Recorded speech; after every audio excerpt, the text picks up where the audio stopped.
Si toi aussi tu as toujours rêvé de payer ton café, ton kebab ou même ton abonnement Netflix en crypto-monnaie, alors tu es au bon endroit. Grâce aux cartes bancaires crypto et plus précisément à la Bitpanda Card, c'est possible. Mais est-ce que c'est vraiment simple, rentable et même sécurisé? Aujourd'hui, on va décrypter cette carte crypto pas comme les autres et je vais te donner mon avis sur celle-ci. Avant de commencer la vidéo, n'hésite pas à t'abonner à la chaîne YouTube, active la cloche pour plus de contenu sur les crypto-monnaies. Tout d'abord, c'est quoi une carte crypto? Une carte crypto, c'est comme une carte Visa ou Mastercard, mais qui va être liée à ton portefeuille crypto. Elle va venir convertir automatiquement les crypto-monnaies vers de l'euro au moment du paiement. Donc tu paies chez ton commerçant en euros, mais Bitpanda va venir vendre instantanément l'actif choisi. Par exemple, du Bitcoin, de l'Ethereum ou même des actions pour les transférer en euros vers le commerçant. Tu peux donc littéralement vivre en crypto sans te prendre la tête avec des conversions manuelles. Pour ce qui est de la Bitpanda Card, c'est la nouvelle carte de Bitpanda qui est disponible depuis avril 2025, donc assez récemment. Et franchement, elle tape fort sur pas mal de points. Tout d'abord, elle est gratuite, sans frais mensuels. Elle est compatible avec beaucoup de cryptos, des métaux, des actions et même des ETF. Il n'y a aucun frais de change sur les paiements en devises étrangères et tu peux payer partout où Visa est accepté. Pour ce qui est des avantages de la carte, tu as 1% de cashback si tu dépenses directement dans une crypto qui est éligible à cela. Et tout se gère directement dans l'application mobile de Bitpanda. Tu peux choisir ton actif principal, un actif de secours et même un suivi en temps réel de tes dernières transactions. Pour ce qui est des frais, des plafonds et du cashback, il y a quelques chiffres clés. Tout d'abord, les retraits en ATM, donc via le distributeur, c'est 2% ou 2 euros selon le montant. Donc c'est le plus élevé qui s'applique. Par exemple, si tu retires 100 euros au distributeur, tu vas venir être prélevé de 2 euros par Bitpanda. Pour ce qui est des plafonds, tu as un plafond de dépenses de 10 000 euros par jour et 500 euros de retrait par jour. Et tu peux faire jusqu'à 280 000 euros de dépenses par mois. Faut que tu fasses attention car le cashback de 1% ne s'applique que si tu paies en crypto-monnaie. Donc si tu paies en stablecoin, en fiat,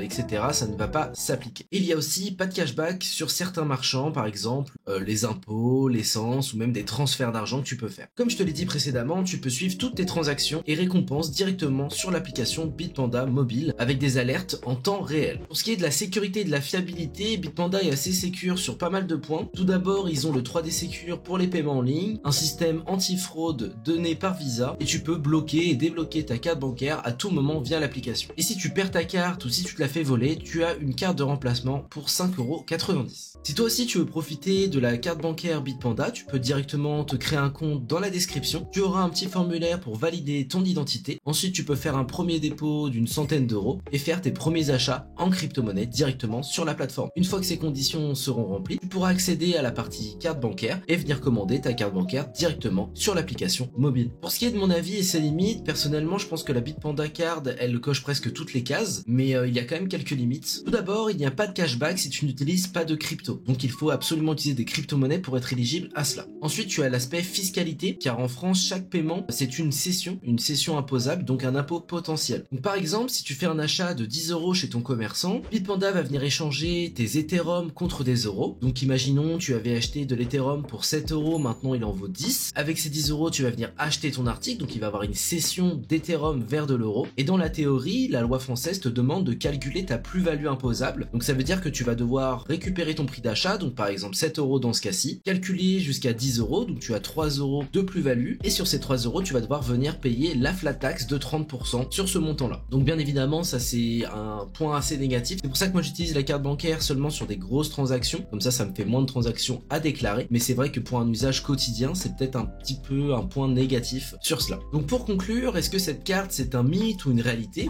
Pour moi, c'est une vraie solution pour les utilisateurs qui sont actifs de la plateforme. Et si toi aussi tu veux utiliser tes cryptos facilement au quotidien, c'est une des meilleures options à choisir. Si tu connaissais déjà la carte bancaire, n'hésite pas à me donner ton avis en commentaire. Et si tu comptes la commander, passe par mon lien en description, comme je t'ai dit précédemment. Et bien sûr, abonne-toi pour plus de contenu sur la crypto-monnaie et passe faire un tour sur mon site internet bobbymining.com.